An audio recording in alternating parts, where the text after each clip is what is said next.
Et Daniel, vous êtes plutôt smartphone à la pomme, bigophone coréen ou bigorneau finlandais?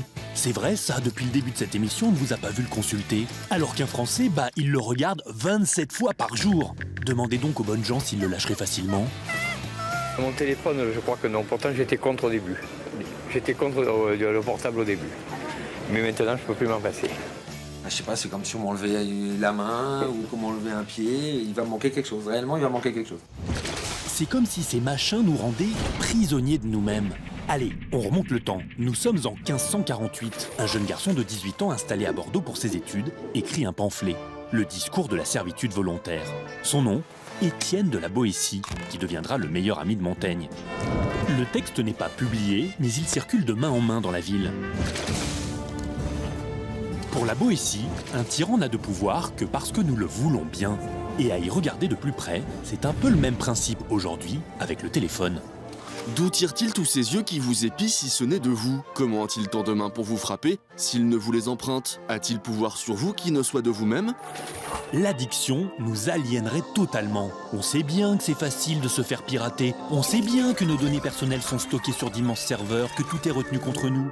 Prenez le nouvel iPhone avec sa reconnaissance faciale. Il se dit qu'Apple compte partager les données scannées avec des entreprises externes. Pourtant, 20 millions d'exemplaires seront vendus d'ici la fin de l'année.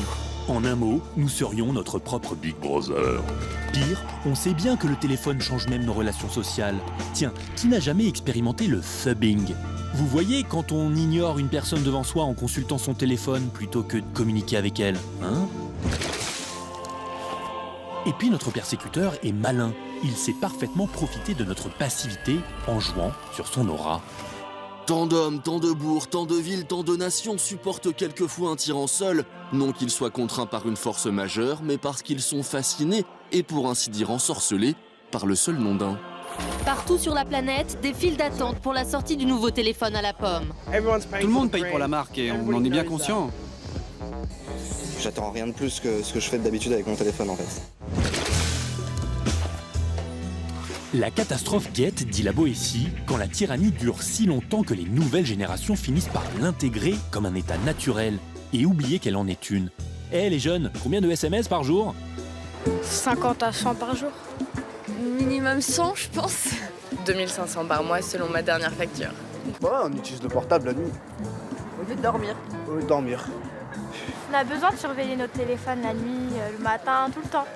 Il me semble qu'on doit avoir pitié de ceux qui, en naissance, se trouvent déjà sous le joug, si n'ayant pas même vu l'ombre de la liberté, ils ne ressentent pas le malheur d'être esclaves.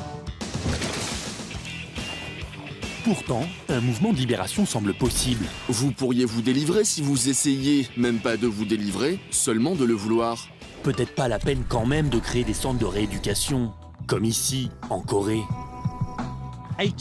Carl a 18 ans et son addiction est incontrôlable. Il passe 10 heures par jour sur Internet. Non, le plus simple, préconise la Boétie, c'est peut-être d'écouter ce qu'en auraient pensé nos aïeux, car...